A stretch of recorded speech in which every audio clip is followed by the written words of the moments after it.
Good morning, student. In last lecture, we learn about some factors that affect on the consumer behavior or the buyer behavior. In today's lecture, we learn about another some factors or another some determinants that affect on the consumer behavior. So the next is personal factor. Personal factor include the age, occupation, lifestyle, social and economic status, personal likes and dislikes, cultural and family background, beliefs and attitude, etc. All these factors individually and collectively influence the buyer behavior. Personal likes and dislikes depend on the education, economic status, cultural or the family background, and so on. People with the sound economic background prefer a costly or the luxury articles, and their behavior is not price sensitive but quality sensitive. म्हणजेच next आपल्याला factor दिले ते म्हणजेच personal factor.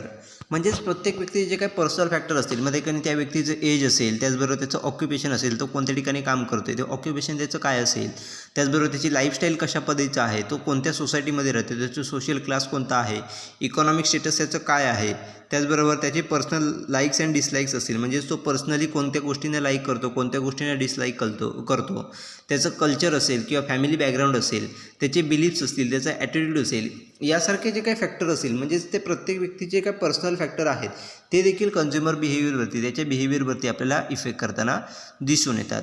मग हे जे काही factor आहेत, मग त्या ठिकाणी इकॉनॉमिक स्टेटस असेल, सोशल स्टेटस असेल, लाईफस्टाईल असेल, पर्सनल लाईक डिसलाईक्स असेल, कल्चर असेल, फॅमिली बॅकग्राऊंड असेल, हे सर्व जे फॅक्टर जे आहेत ते काही वेळेला इंडिव्हिज्युअली त्या ठिकाणी कंझ्युमर बिहेवियरवरती इफेक्ट करत असतात, तर काही वेळेला एकत्रित कलेक्टिव्हली त्या ठिकाणी आपल्याला कंझ्युमर बिहेवियरवरती इफेक्ट करताना आपल्याला दिसून येतात. तर आपल्या लक्षात येईल की पर्सनल लाईक्स आणि डिसलाईक्स जे आहेत ते कोणत्या गोष्टीवरती डिपेंड्स असतात, किंवा एखाद्या इंडिव्हिज्युअल व्यक्तीचे पर्सनल लाईक्स म्हणजेच त्याला कोणत्या गोष्टी आवडतात किंवा कोणत्या गोष्टी आवडत नाहीत, हे कशावर डिपेंड असतं, तर त्याचं एज्युकेशन असेल किंवा त्याचं इकॉनॉमिक स्टेटस असेल किंवा कल्चरल किंवा फॅमिली बॅकग्राऊंड असेल, या गोष्टींवरती ठिकाणी पर्सनल लाईक्स अँड डिसलाईक्स हे डिपेंड असलेले आपल्याला दिसून येतात. म्हणजेच थोडक्यात आपल्या लक्षात येईल की एखाद्या चांगल्या इकॉनॉमिक बॅकग्राऊंडची व्यक्ती असेल, म्हणजे त्याचं इकॉनॉमिक बॅकग्राऊंड हे चांगलं आहे, तर अशा प्रकारचे व्यक्ती जे आहेत ते जास्तीत जास्त कॉस्टली वस्तूंना किंवा लक्झरियस आर्टिकल्सला ठिकाणी आपल्याला प्रेफरन्स देताना दिसून येतात. तर अशा प्रकारचे जे काही व्यक्ती असतील ते आपल्याला प्राईस सेन्सिटिव्ह नाही, तर त्याकडे क्वालिटी सेन्सिटिव्ह, म्हणजे त्याकडे प्राईसकडे फोकस न करता एखादी प्रोडक्ट असेल किंवा सर्व्हिस असेल त्याच्या क्वालिटीकडे आपल्याला जास्तीत जास्त फोकस करताना दिसून येतात. अशा पद्धतीने जे काही पर्सनल फॅक्टर जे आहेत ते आपल्याला प्रत्येक व्यक्तीच्या कंझ्युमर बिहेवियरवरती इफेक्ट करताना दिसून येतात. मग हे फॅक्टर जे आहेत, मग ते कोणकोणते फॅक्टर आहेत, मग ते कशा पद्धतीने इन्फ्लुएन्स करतात ते या ठिकाणी आपल्याला दिलेले आहे, ते आपण आता पुढे पाहणार आहोत. The first is age and life cycle. Consumer needs, preferences and buying vary according to the age. A father buy a baby food for his child. When the child grows, he consumes the almost all food, and during the old age, take a restricted diet. A newborn baby girl wear the wraps in the early stage. As she grows, she wear the skirts, frocks, and churidars. When she get married, the husband buys elegant sarees, and in her middle age, she prefers sober dresses. तर personal फॅक्टरमध्ये first आपल्याला factor दिले तर म्हणजेच age and life cycle. म्हणजेच त्या ठिकाणी प्रत्येक व्यक्तीचं जे काही एज असेल किंवा त्याची जी काही लाईफ सायकल असेल त्यानुसार त्या ठिकाणी आपल्याला कंझ्युमरच्या नीड्स असतील किंवा प्रेफरन्स असतील किंवा त्याचे जे काही बाईंग हॅबिट्स असतील किंवा बाईंग बिहेवियर जे आहे हे त्या ठिकाणी आपल्याला चेंज झालेलं दिसून येतं. म्हणजेच व्यक्तीचं ज्याप्रमाणे वय वाढत जातं किंवा वयामध्ये ज्याप्रमाणे बदल होत जातात त्याप्रमाणेच त्या ठिकाणी आपल्याला त्यांच्या प्रेफरन्समध्ये असेल, त्यांचे नीड्स असतील, त्यांच्या गरजा असतील किंवा त्याचे बाईंग हॅबिट्स असतील याच्यामध्ये आपल्याला चेंज झालेले दिसून येतात. म्हणजे जर समजा एखाद्या लहान मुलाचा वडील असतील किंवा लहान मुलाचे फादर्स असतील तर ते त्या ठिकाणी आपल्याला त्या लहान मुलासाठी वेगळ्या प्रकारचं फूड, हे बेबी फूड हे त्या ठिकाणी आपल्याला खरेदी करताना दिसून येतात. परंतु त्यावेळेला ते लहान मूल जे आहे ते मोठं होतं किंवा ग्रोन अप होत जातं, त्याप्रमाणे ते इतर जे काही फूड असेल ते देखील आपल्याला खाताना दिसून येतात. त्यामुळे त्याचे जे काही प्रेफरन्स असतील, त्या फादरचे जे काही बाईंग प्रेफरन्स असतील ते आपल्याला चेंज झालेले दिसून येतात. आणि ज्यावेळेला तीच व्यक्ती ज्यावेळेला ओल्ड एजमध्ये जातं त्यावेळेला रिस्ट्रिक्टेड डाएट हे आपल्याला घेताना दिसून येतं. आणि त्यामुळे त्यावेळेचं जे काही पर्चेसिंग असतील किंवा त्यावेळेला जे काही प्रेफरन्स असतील ते आपल्याला चेंज झालेले दिसून येतात. अशा पद्धतीने त्या ठिकाणी एजनुसार त्या ठिकाणी प्रत्येक व्यक्तीचे काही प्रेफरन्स असतील किंवा बाईंग हॅबिट्स असतील हे त्या ठिकाणी आपल्याला चेंज झालेले दिसून येतात. फॉर एक्झाम्पल सांगायचं झालं तर एक न्यू बॉर्न बेबी गर्ल असेल तर ते ठिकाणी लहान असताना रॅप्स त्या ठिकाणी यूज करत असते. त्याच्यानंतर थोडी ग्रोनअप झाल्याच्यानंतर थोडी मोठी झाल्याच्यानंतर त्या ठिकाणी स्कर्ट्स असतील, फ्रॉक्स असतील किंवा चुरीदार्स असतील याच्यासारखे जे काही ड्रेसेस असतील ते ठिकाणी आपल्याला यूज केलेले दिसून येतात. त्याच्यानंतर थोडी त्या ठिकाणी मोठी झाल्याच्यानंतर त्या ठिकाणी सोबर ड्रेसेस असतील ते यूज करते. त्याच्यानंतर लग्न झाल्याच्यानंतर त्या ठिकाणी वेगळ्या प्रकारचे काही साडीज असतील त्या साडीज त्या ठिकाणी आपल्याला यूज करताना दिसून येतात. म्हणजेच अशा पद्धतीने ज्याप्रमाणे प्रत्येक व्यक्तीचं वय वाढत जातं त्यानुसार त्या ठिकाणी आपल्याला त्याचे प्रेफरन्स असतील, त्याच्या नीड्स असतील किंवा त्याचे बाईंग हॅबिट्स असतील हे त्या ठिकाणी आपल्याला चेंज झालेले दिसून येतात. आणि अल्टिमेटली त्याचा इफेक्ट हा त्या कन्झ्युमरच्या बाईंग बिहेवियरवरती आपल्याला झालेला दिसून येतो किंवा त्याच्या बाईंग डिसिजनवरती आपल्याला झालेला दिसून येतो. Family life cycle also determine the consumption. The bachelor, newly married couple with the children, older married couples with the employed children living with them, children taking a responsibility when the head of the family retires. Marketers target a consumer depending on the life cycle group. तर या ठिकाणी आपल्याला लक्षात येईल की family life cycle आहे त्याचा देखील आपल्याला कन्झम्पशनवरती इफेक्ट झालेला दिसून येतो. तर फॅमिली लाईफ सायकल म्हणजेच काय तर त्या ठिकाणी फर्स्ट एजमध्ये प्रत्येक व्यक्ती ही त्या ठिकाणी बॅचलर असते. म्हणजेच एका ठराविक एजमध्ये त्या ठिकाणी बॅचलर एजमध्ये ठिकाणी आपल्याला असलेली दिसून येते. आणि त्यावेळेला त्याचे जे काही वेगळ्या प्रकारचे नीड्स असतील किंवा त्याचे जे काही पर्चेसिंग डिसिजन असतील हे त्याचे पॅरेंट्स असतील हे आपल्याला घेताना दिसून येतात. त्याच्यानंतर ती व्यक्ती जी आहे ती बॅचलरमधून तरी काही न्यूली मॅरिड कपलमध्ये नेक्स्ट स्टेपमध्ये आपल्याला गेलेली दिसून येते. मग त्यावेळेला त्याच्या नीड्स असतील ते आपल्याला चेंज झालेल्या दिसून येतात. त्याच्यानंतर कपल विथ द चिल्ड्रन म्हणजेच ते न्यूली मॅरिड कपल असतील त्याला चिल्ड्रन झाल्याच्यानंतर मुलं झाल्याच्यानंतर त्यावेळेला त्यांचे जे काही नीड्स असतील ते आपल्याला चेंज झालेल्या दिसून येतात. त्याच्यानंतर older married couple with the employed children living with them म्हणजेच ते लहान जे काही बॅचलर असेल त्याचं मुलं जी असतील ती मोठी झाल्याच्यानंतर ती कामाला लागतात. मग त्यांच्याबरोबर राहत असताना त्याच्या ज्या काही नीड्स असतील त्या ठिकाणी आपल्याला चेंज झालेल्या दिसून येतात. आणि अशा वेळेला ते एम्प्लॉईड चिल्ड्रन असतील किंवा जे काही मुलं असतील ती त्या ठिकाणी आपल्याला पर्चेसिंग डिसिजन हे घेताना दिसून येतात. मग या पूर्ण जी काही फॅमिली लाईफ सायकल आहे या पूर्ण लाईफ सायकलनुसार देखील त्या ठिकाणी आपल्या कन्झ्युमरच्या नीड्स असतील किंवा त्याचं बाईंग बिहेवियर आहे हे त्या ठिकाणी आपल्याला चेंज झालेलं दिसून येतं. अशा पद्धतीने एज आणि लाईफ सायकल याचा पूर्णपणे त्या ठिकाणी कन्झ्युमर बिहेवियरवरती आपल्याला इफेक्ट झालेला दिसून येतो. Next is occupation. Occupation is a primary factor influencing buying decision of the consumer. An office clerk or the factory worker buy ordinary shirts and trousers, whereas an executive will buy a costly branded garment, and top executive may prefer a designer garment. People employed in the certain occupation with disguised income have a higher purchasing power. म्हणजेच next या ठिकाणी आपल्याला दिले ते म्हणजेच occupation. म्हणजेच प्रत्येक व्यक्तीचे काय ऑक्युपेशन जे आहे तो कोणत्या ठिकाणी काम करतोय त्यानुसार त्या ठिकाणी आपल्याला त्याचा बाईंग बिहेवियरवरती त्या ठिकाणी आपल्याला इफेक्ट झालेला दिसून येतो. म्हणजेच त्या ठिकाणी एखादा ऑफिस क्लार्क असेल किंवा एखाद्या फॅक्टरीमध्ये वर्क करणारी व्यक्ती असेल हे दोघंही त्या ठिकाणी आपल्याला ऑर्डिनरी शर्ट्स किंवा ट्राउझर जे आहेत हे बाय करताना आपल्याला दिसून येतात. परंतु एखाद्या कंपनीचा एक्झिक्युटिव्ह असेल तो एक्झिक्युटिव्ह जो आहे हे त्या ठिकाणी वेगळ्या प्रकारचे कॉस्टली आणि ब्रँडेड गारमेंट जे आहेत किंवा ब्रँडेड शर्ट्स असतील किंवा पॅन्ट्स असतील किंवा कपडे जे आहेत त्या ठिकाणी आपल्याला यूज करताना दिसून येतात. आणि त्याच्यावरचा जो काही टॉप एक्झिक्युटिव्ह असेल किंवा CEO असेल किंवा जे कोणी त्याच्यावरचे टॉप असतील टॉप मॅनेजमेंट असेल त्याच्यामधले जे काही व्यक्ती असतील ते वेगळ्या प्रकारचे डिझायनर गारमेंट जे आहेत हे प्रेफर करताना आपल्याला दिसून येतात. अशा पद्धतीने ऑक्युपेशननुसार त्या ठिकाणी प्रत्येक व्यक्ती ह्या ठिकाणी आपले प्रेफरन्स किंवा प्रोडक्ट जे आहेत ते आपल्याला बाय करताना दिसून येतात. त्यामुळेच त्या ठिकाणी ऑक्युपेशनचा देखील त्याच प्रमाणात त्या ठिकाणी कन्झ्युमर बिहेवियरवरती की डिसिजन मेकिंगवरती आपल्याला इफेक्ट झालेला दिसून येतो. Next is habits. Many consumers make a purchases out of habit. Habitual buying is common experience. It is said that 3 out of every 4 individuals act habitually. For example, the housewife always purchases Colgate toothpaste because before a marriage, in her house, only the Colgate toothpaste was used. This habit has continued till date. म्हणजेच next ठिकाणी आपल्याला दिले ते म्हणजेच habit.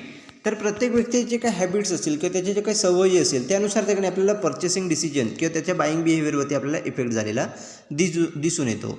म्हणजेच त्या ठिकाणी प्रत्येक व्यक्तीचे जे काही सवयी असेल त्यानुसार ठिकाणी पर्चेसेस हे आपल्याला केलेले दिसून येतात.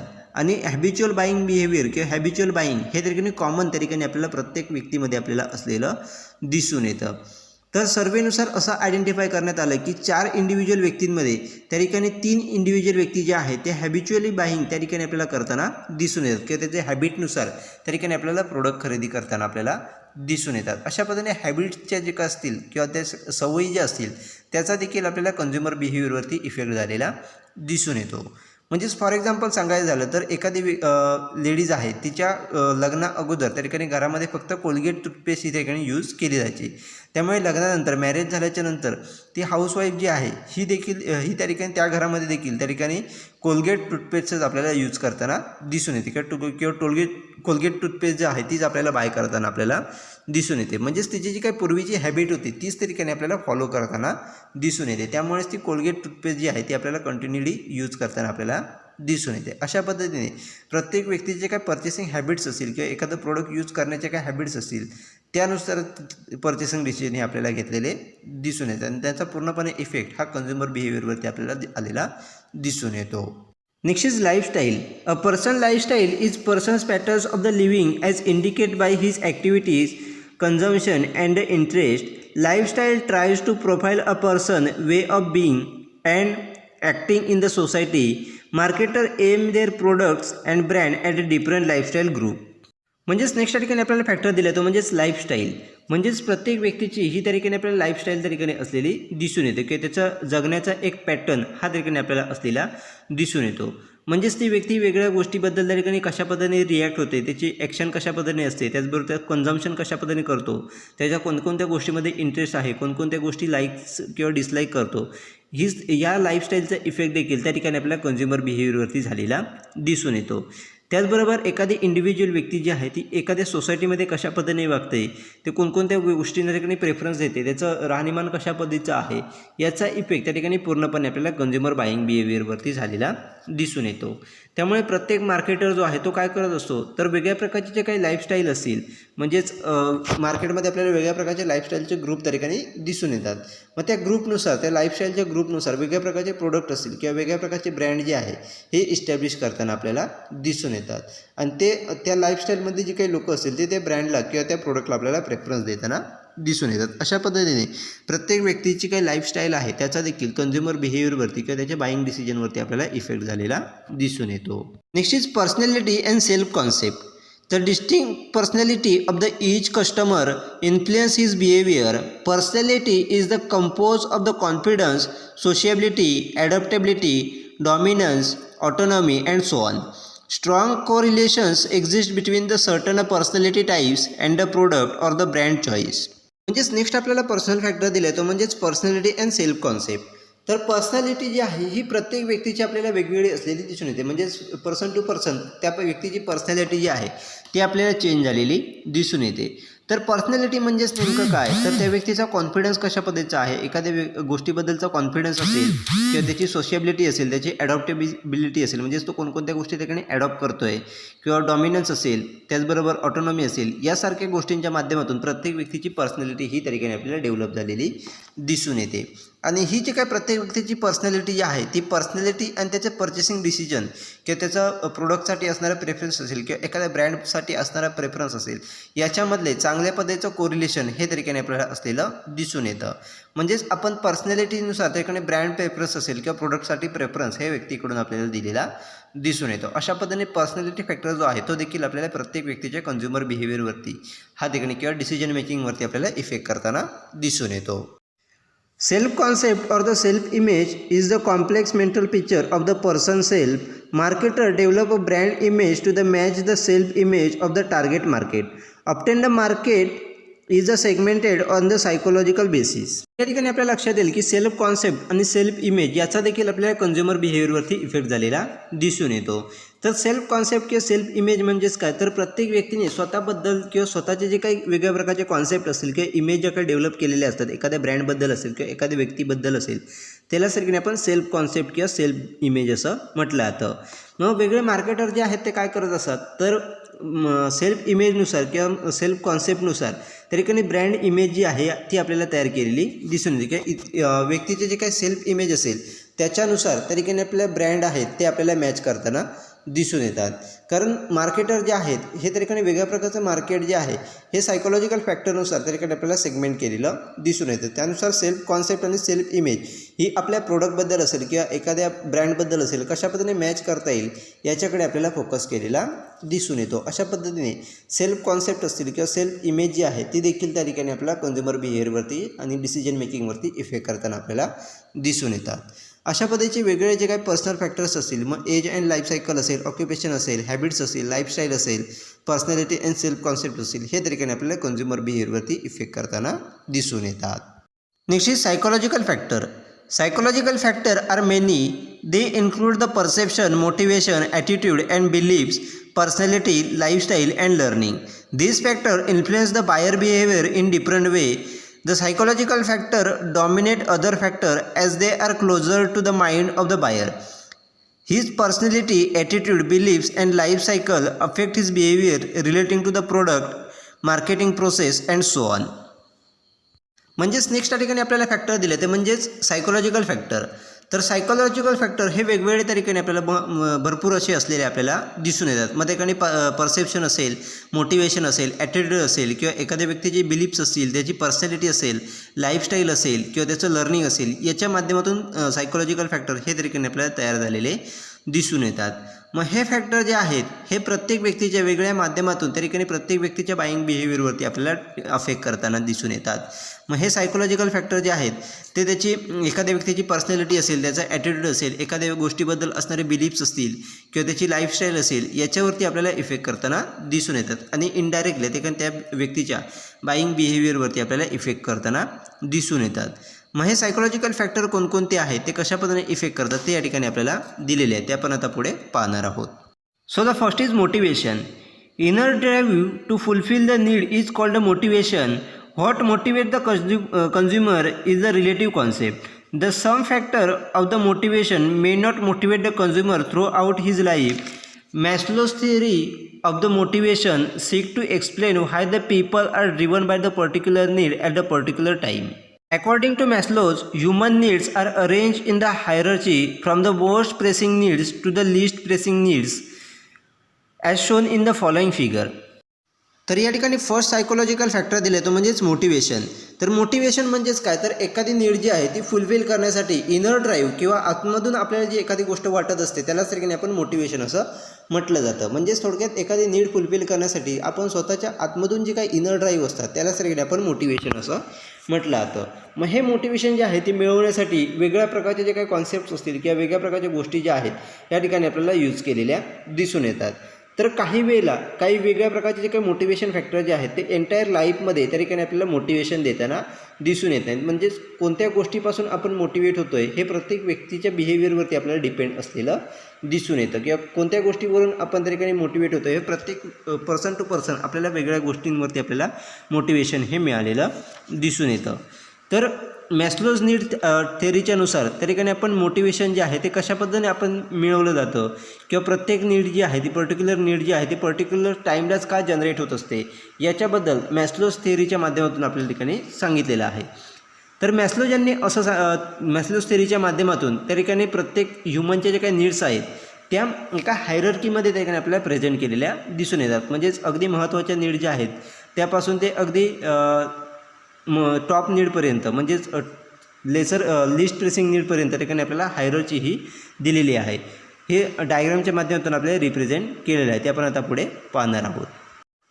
तर या ठिकाणी डायग्राममध्ये जर आपण बघितलं तर पहिल्या लास्टला एकदम खालच्या साईडला जर बघितलं तर आपल्याला फर्स्ट सायकोलॉजिकल नीड्स त्या ठिकाणी दिसत येतात. तर सायकोलॉजिकल नीड्स म्हणजेच कोणकोणत्या, तर त्या ठिकाणी आपल्याला फर्स्ट आहे ते म्हणजेच फूड असेल, शेल्टर असेल, क्लोथिंग असेल, स्लीप असेल, याच्यासारख्या गोष्टी म्हणजेच बेसिक ज्या काही नीड्स असतील त्यासाठी आपण सायकोलॉजिकल नीड्स असं म्हटलं जातं. म्हणजेच प्रत्येक व्यक्तीला जीवन जगण्यासाठी अन्न असेल, घर असेल, कपडे असतील, झोप असेल, यासारख्या गोष्टी ह्या ठिकाणी महत्त्वाच्या असलेल्या दिसून येतात. त्यासाठी आपण सायकोलॉजिकल नीड असं म्हटलं जातं. आणि ज्यावेळेला या सर्व गोष्टी ज्यावेळेला फुलफिल होत असतात, सायकोलॉजिकल नीड्स फुलफिल झाल्याच्या नंतर त्या ठिकाणी सेकंड स्टेप जी आहे ती म्हणजे सेफ्टी नीड्स, म्हणजे सिक्युरिटी असेल किंवा एखाद्या गोष्टीपासून प्रोटेक्शन असेल, हे त्या ठिकाणी आपल्याला गरजेचं असलेलं दिसून येतं. म्हणजे ज्यावेळेला आपल्या सायकोलॉजिकल नीड, बेसिक नीड ज्यावेळेला फुलफिल होतात तेव्हा नेक्स्ट नीड ह्या जनरेट झालेल्या आपल्याला दिसून येतात. मग त्यामध्ये सिक्युरिटी असेल, प्रोटेक्शन असेल, हे तरीकेने आपल्याला मिळावं असं वाटत असतं. मग ती सिक्युरिटी असेल, प्रोटेक्शन असेल, ते मिळाल्याच्या नंतर नेक्स्ट नीड आपल्याला दिलेली म्हणजे सोशल नीड. म्हणजेच त्या ठिकाणी वेगळ्या प्रकारच्या लोकांबरोबर त्या ठिकाणी आपल्याला बिलॉंग कशा पद्धतीने करता येईल किंवा इतर लोकांमध्ये सोसायटीमध्ये आपल्याला कशा पद्धतीने मिसळता येईल किंवा लोकांबरोबर आपले इंटरॅक्शन कशा पद्धतीने करता येईल, जास्तीत जास्त कम्युनिकेशन कशा पद्धतीने करता येईल याच्याकडे आपल्याला फोकस केलेला दिसून येतं. म्हणजे सोशल नीड्स ज्या आहेत त्या ठिकाणी आपल्याला जनरेट झालेल्या दिसून येतात. सोशल नीड फुलफिल झाल्याच्यानंतर इस्टीम नीड्स म्हणजे सेल्फ रिस्पेक्ट असेल किंवा स्टेटस असेल, म्हणजेच इतर व्यक्तींकडून आपल्याला रिस्पेक्ट मिळणं असेल किंवा आपलं स्टेटस जे आहे हे कशा पद्धतीने आपल्याला जपता येईल याच्याकडे आपल्याला फोकस केलेला दिसून येतो. मग या नीड्स, इस्टीम नीड्स फुलफिल झाल्याच्यानंतर सेल्फ ॲक्च्युलायझेशन मध्ये काही सेल्फ डेव्हलपमेंट असेल किंवा रिअलायझेशन असेल, म्हणजेच स्वतः आपण वेगळ्या प्रकारचे डेव्हलपमेंट करणं असेल, याच्याकडे आपल्याला सेल्फ ॲक्च्युलायझेशनच्या माध्यमातून फोकस केलेला दिसून येतो. तर अशा पद्धतीने मॅस्लोच्या नीड्स हायरार्की थेअरीच्या माध्यमातून त्या ठिकाणी आपल्याला कशा पद्धतीने नीड जनरेट होत असतात. मग फर्स्ट बेसिक नीड आहे ज्यात त्याला आपण सायकोलॉजिकल नीड असं म्हटलं जातं. त्या फुलफिल झाल्याच्यानंतर सेफ्टी नीड जनरेट होतात. सेफ्टी नीड फुलफिल झाल्याच्यानंतर सोशल नीड्स जनरेट होतात. सोशल नीड फुलफिल झाल्याच्यानंतर इस्टीम नीड जनरेट होतात.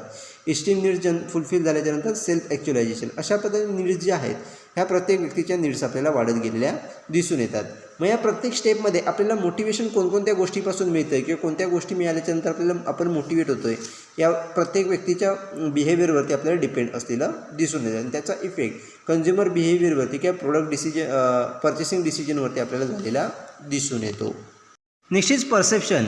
It is the impressions that the customer form about a certain situation. For example, two persons may differently view the some situation because of the different perception. Perception is the process of selecting, organizing, and interpreting the information input from the creating the meaningful picture. Perception depend on the physical stimuli, the relations of the stimuli to the surrounding field and the conditions with the individual. तर next ठिकाणी आपल्याला दिले perception. तर perception म्हणजेच काय, तर एखाद्या certain सिच्युएशनबद्दल किंवा एखाद्या स्पेसिफिक गोष्टीबद्दल त्या ठिकाणी आपलं जे काही इम्प्रेशन असतं किंवा एखाद्या कस्टमरचं जे काही इम्प्रेशन असतं त्याला ठिकाणी आपण परसेप्शन असं म्हटलं जातं. म्हणजेच थोडक्यात एखादी सिच्युएशन असेल, एखादी गोष्ट असेल, एखादा ब्रँड असेल त्याच्याबद्दल त्या ठिकाणी इंडिव्हिज्युअल व्यक्तीचं जे काही मत असतं त्याला ठिकाणी आपण परसेप्शन असं म्हटलं जातं. मग हे व्यक्तीनुसार त्या ठिकाणी परसेप्शन जे आहे ते आपल्याला चेंज झालेलं दिसून येतं. म्हणजेच आपल्या लक्षात येईल की फॉर एक्झाम्पल एखादी गोष्ट दोन वेगळ्या व्यक्तींना आपण जर दाखवली तर त्या दोन व्यक्ती जे आहेत ते त्या गोष्टीबद्दल किंवा त्या सिच्युएशनबद्दल वेगवेगळे व्ह्यू पॉईंट हे मांडताना आपल्याला दिसून येतात. अशा पद्धतीने परसेप्शन हे प्रत्येक व्यक्तीनुसार त्या ठिकाणी आपल्याला चेंज झालेलं दिसून येतं. तर परसेप्शन ही एक पूर्ण प्रोसेस आहे, एक गोष्ट नसून ती पूर्ण प्रोसेस आहे. त्यामध्ये सिलेक्टिंग म्हणजेच एखादी गोष्ट सिलेक्ट करणं असेल, ऑर्गनाईज करणं असेल किंवा आपल्याला मिळालेले काही इन्फॉर्मेशन आहे त्याचं इंटरप्रिटेशन करणं असेल आणि त्याच्या माध्यमातून एक मिनिंगफुल पिक्चर जे आहे ते त्या ठिकाणी तयार केलं जातं. म्हणजेच थोडक्यात त्या ठिकाणी आपल्याला एखादी सिच्युएशन असेल किंवा एखादी गोष्ट असेल ते सिलेक्ट करणं असेल, त्याचं ऑर्गनायझिंग करणं असेल, मग त्याचं मिळालेले इनपुट जे आहे त्याचं इंटरप्रिटेशन करणं असेल आणि त्याच्या माध्यमातून एक मिनिंगफुल पिक्चर त्या ठिकाणी तयार केलं जातं. त्याला ठिकाणी आपण परसेप्शन असं म्हटलं जातं. मग हे जे काही परसेप्शन आहे एखाद्या प्रोडक्टबद्दल असेल, एखाद्या ब्रँडबद्दल एखाद्या व्यक्तीच्या मनात असलेले जे काही परसेप्शन आहे त्याचा देखील त्या ठिकाणी कन्झ्युमर बिहेवियरवरती किंवा डिसिजन मेकिंग प्रोसेसवरती आपल्याला इफेक्ट झालेला दिसून येतो. तर हे परसेप्शन जे आहे ते कोणकोणत्या गोष्टीवरती डिपेंड असतात, तर फिजिकल स्टिम्युलाय असेल, त्याचबरोबर आपले सराउंडिंग असेल म्हणजे आजूबाजूचे व्यक्ती असतील याच्यावरती त्या ठिकाणी आपल्या परसेप्शन हे डिपेंड असलेले दिसून येतात. तर काही वेळेला इंडिव्हिज्युअल कंडिशन्स असतील त्याच्यानुसार देखील परसेप्शन हे तयार केलेले आपल्याला दिसून येतात आणि त्याचा पूर्णपणे त्या कन्झ्युमरच्या बिहेवियरवरती किंवा त्याच्या पर्चेसिंग डिसिजनवरती आपल्याला इफेक्ट झालेला दिसून येतो. Next is image. Image refers to how the consumer view a particular product or services. Consumer behavior is closely influenced by the image such as product image, brand image, store image, self image, etc. Next ठिकाणी आपल्याला दिलं image. तर image म्हणजेच काय, तर एका particular प्रोडक्टबद्दल असेल किंवा एखाद्या स्पेसिफिक सर्व्हिसबद्दल असेल त्या ठिकाणी कन्झ्युमरचा जो काही कन्झ्युमरचा जो काही व्ह्यू पॉईंट आहे त्याला ठिकाणी आपण इमेज असं म्हटलं जातं. म्हणजेच थोडक्यात एखादं प्रोडक्ट असेल, एखादा ब्रँड असेल किंवा एखादे सर्व्हिस असेल त्याच्याबद्दल त्या कन्झ्युमरचा व्ह्यू पॉईंट काय आहे किंवा त्याच्या मनामध्ये त्या ठिकाणी कशा पद्धतीचे व्ह्यू पॉईंट आहेत त्या प्रोडक्टबद्दल त्यालाच तर की नाही आपण इमेज असं म्हटलं जातं. आणि ही जी काही एखाद्या प्रोडक्टबद्दल किंवा सर्व्हिसबद्दल किंवा एखाद्या ब्रँडबद्दल कन्झ्युमरच्या माइंडमध्ये असणारी जी काही इमेज आहे त्याचा देखील त्याच्या पर्चेसिंग डिसिजनवरती आपल्याला इफेक्ट झालेला दिसून येतो. मग त्या ठिकाणी एखाद्या प्रोडक्टची प्रोडक्ट इमेज असेल किंवा ब्रँड इमेज असेल किंवा स्टोअर इमेज असेल किंवा सेल्फ इमेज असेल, अशा प्रकारचे जे काही वेगळ्या प्रकारचे इमेज आहेत त्याचा देखील कन्झ्युमर बिहेवियरवरती आपल्याला इफेक्ट झालेला दिसून येतो. मग या प्रोडक्ट इमेज असेल किंवा ब्रँड इमेज असेल किंवा स्टोअर इमेज जे आहे ते कन्झ्युमरच्या माइंडमध्ये चांगल्या पद्धतीची इमेज क्रिएट करण्याचं काम हे प्रत्येक मार्केटरच्या माध्यमातून केलं जातं. आणि जर का कन्झ्युमरच्या माइंडमध्ये आपल्या प्रोडक्टबद्दल, ब्रँडबद्दल, स्टोअरबद्दल चांगली इमेज त्या ठिकाणी क्रिएट केली तर त्या ठिकाणी कन्झ्युमर हा ठिकाणी आपल्याला प्रोडक्ट हे त्या कंपनीचे किंवा ते प्रोडक्ट जे आहे ते जास्तीत जास्त बाय करताना आपल्याला दिसून येतात. अशा पद्धतीने जी काही प्रोडक्टची इमेज असेल, ब्रँडची इमेज असेल, स्टोअरची इमेज असेल, याचा देखील त्या ठिकाणी कन्झ्युमर बिहेवियरवरती आपल्याला इफेक्ट झालेला दिसून येतो. Next is learning. Learning relates to the change in individual behavior that are caused by the information and the experience. When, for example, when the consumer buy a car and it's satisfied with performance, he will recommend this brand to the another also. म्हणजेच next ठिकाणी आपल्याला दिलं learning. तर learning म्हणजेच काय, तर एखाद्या गोष्टीबद्दल त्या ठिकाणी वेगळ्या प्रकारची इन्फॉर्मेशन मिळवणं असेल किंवा एखादी प्रोडक्ट असेल, ब्रँड असेल, त्याच्याबद्दल आपल्याला आलेला एक्सपिरियन्स जो आहे त्याच्या माध्यमातून त्या ठिकाणी वेगवेगळ्या गोष्टी ह्या लर्न केल्या जातात. त्याला सगळं आपण लर्निंग असं म्हटलं जातं. मग हे जे काही लर्निंग आहे एखाद्या ब्रँडबद्दल असेल, एखाद्या प्रोडक्टबद्दल असेल, कन्झ्युमर जे काही लर्निंग त्या ठिकाणी करत असतो त्याचा इम्पॅक्ट देखील कन्झ्युमर बिहेवियरवरती किंवा त्याच्या डिसिजन मेकिंगवरती आपल्याला झालेला दिसून येतो. म्हणजेच फॉर एक्झाम्पल सांगायचं झालं तर एखादी कार एखाद्या कन्झ्युमरने बाय केली, ते कार बाय केल्याच्यानंतर त्याचं जे काही परफॉर्मन्स असेल तो कशा पद्धतीचा आहे तो त्या ठिकाणी लर्न केला जातो. त्याची इन्फॉर्मेशन ही त्या ठिकाणी एक्सपिरियन्सच्या माध्यमातून मिळवली जाते. आणि जर एक्सपिरियन्स हा चांगला असेल तर लर्निंग देखील त्या ठिकाणी चांगलं झालेलं दिसून येतं. आणि ती जी व्यक्ती आहे ती इतर व्यक्तींना त्या ठिकाणी आपल्याला तो ब्रँड जो आहे किंवा ती कार जी आहे ती आपल्याला रेकमेंड करताना दिसून येतात. मग हे लर्निंग जे आहे हे त्या ठिकाणी लर्निंगच्या माध्यमातून त्या ठिकाणी वेगळ्या प्रकारचे बिलीफ्स असतील किंवा आपला जो काय ॲटिट्यूड जो एखाद्या प्रोडक्टबद्दल असेल, ब्रँडबद्दल असेल, तो त्या ठिकाणी आपल्याला तयार करायला मदत झालेली दिसून येते. अशा पद्धतीने जे काही वेगळ्या एक्सपिरियन्सच्या माध्यमातून असेल किंवा इन्फॉर्मेशनच्या माध्यमातून लर्निंग केलं जातं त्या लर्निंगचा देखील कन्झ्युमर बिहेवियरवरती किंवा डिसिजन मेकिंगवरती आपल्याला इफेक्ट झालेला दिसून येतो. Next is beliefs. Beliefs are based on the knowledge, opinion, faith and confidence. It is the descriptive thoughts that the person hold about the certain things. Brand image is the result of the beliefs which eventually influence the buying behavior. तर next ठिकाणी आपल्याला दिले beliefs. तर beliefs म्हणजेच काय, तर एखाद्या गोष्टीबद्दल त्या ठिकाणी आपल्याला जे काही डिस्क्रिप्टिव्ह थॉट्स असतील त्यालाच त्या ठिकाणी आपण बिलीफ्स असं म्हटलं जातं. मग हे बिलीफ्स जे आहेत ते आपल्याला अवेलेबल असणारं जे काही नॉलेज असेल, आपला ओपिनियन असेल, आपले फेथ असतील किंवा आपला कॉन्फिडन्स असेल, याच्यानुसार ते एखाद्या गोष्टीबद्दल, एखाद्या ब्रँडबद्दल जे आहे ते बिलीफ्स त्या ठिकाणी तयार केले जातात. आणि मग जे हे काय बिलीफ्स असतील त्याचा देखील कन्झ्युमर बिहेवियरवरती किंवा त्याच्या डिसिजन मेकिंगवरती आपल्याला इफेक्ट झालेला दिसून येतो. म्हणजे जर थोडक्यात बघितलं तर आपल्या लक्षात येईल की एखाद्या ब्रँडची जी काही ब्रँड इमेज ही जी काही कन्झ्युमरच्या माइंडमध्ये तयार झालेली असते तेच एक बिलीफ्स जे आहेत त्या ब्रँडबद्दल हे त्या ठिकाणी आपल्याला तयार झालेले दिसून येतात. आणि त्याचा इफेक्ट हा पूर्णपणे त्या कन्झ्युमरच्या बाईंग बिहेवियरवरती आपल्याला झालेला दिसून येतो. अशा पद्धतीने एखाद्या गोष्टीबद्दल जे काही बिलीफ्स असतील, आपले जे काही थॉट्स असतील त्याचा देखील आपल्या कन्झ्युमर बिहेवियरवरती आपल्याला इफेक्ट किंवा डिसिजन मेकिंगवरती आपल्याला इफेक्ट झालेला दिसून येतो. Next is attitude. An attitude is a person favorable or the unfavorable evaluation of the product or services. Attitude develop over the period of time. It is long lasting. Attitude influence the buying behavior of the consumer. For example, a consumer having a positive attitude will spend on luxurious because he consider it has an investment, whereas another consumer may consider it waste of money.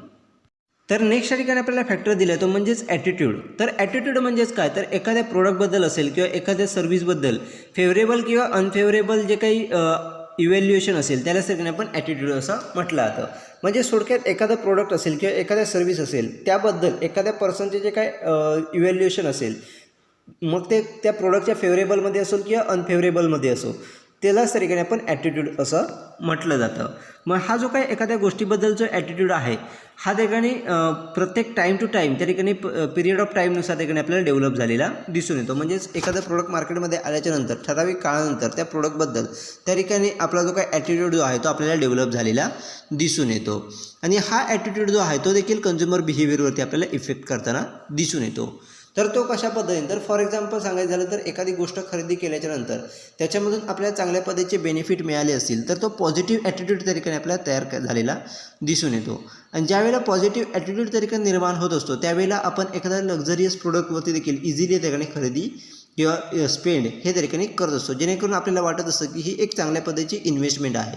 परंतु जर समजा त्याच same प्रोडक्टच्या माध्यमातून दुसऱ्या कन्झ्युमरला त्या ठिकाणी benefit होत नसतील किंवा ते चुकीच्या पद्धतीने त्या ठिकाणी खरेदी झालं असेल किंवा त्याचा बेनिफिट त्या कन्झ्युमरला चांगल्या पद्धतीने होत नसेल तर त्याची वेस्ट ऑफ मनी हा तो कन्झ्युमर मानू शकतो. त्यामुळे लक्झरियस गुड्समध्ये तो खरेदी किंवा स्पेंड जी आहे ती करू शकत नाही. मग अशा पद्धतीचा जो काय ॲटिट्यूड आहे हा ॲटिट्यूड देखील त्या ठिकाणी आपल्याला कन्झ्युमर बिहेवियरवरती इफेक्ट करताना दिसून येतो.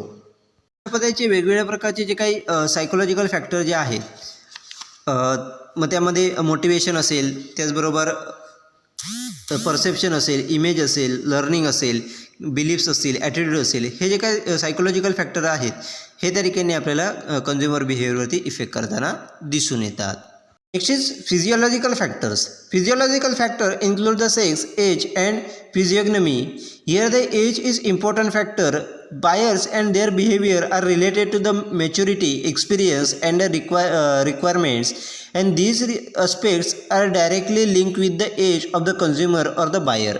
तर नेक्स्ट ठिकाणी आपल्याला दिलं ते म्हणजेच फिजिओलॉजिकल फॅक्टर. तर फिजिओलॉजिकल फॅक्टर म्हणजेच कोणते, तर आपलं एज असेल किंवा वेगळ्या प्रकारचे जे काही शारीरिक फॅक्टर असतील, शारीरिक थिंग्स असतील त्याच्यानुसार त्या ठिकाणी आपल्या ते फॅक्टर देखील आपल्याला कन्झ्युमर बिहेवियरवरती इफेक्ट करताना दिसून येतात.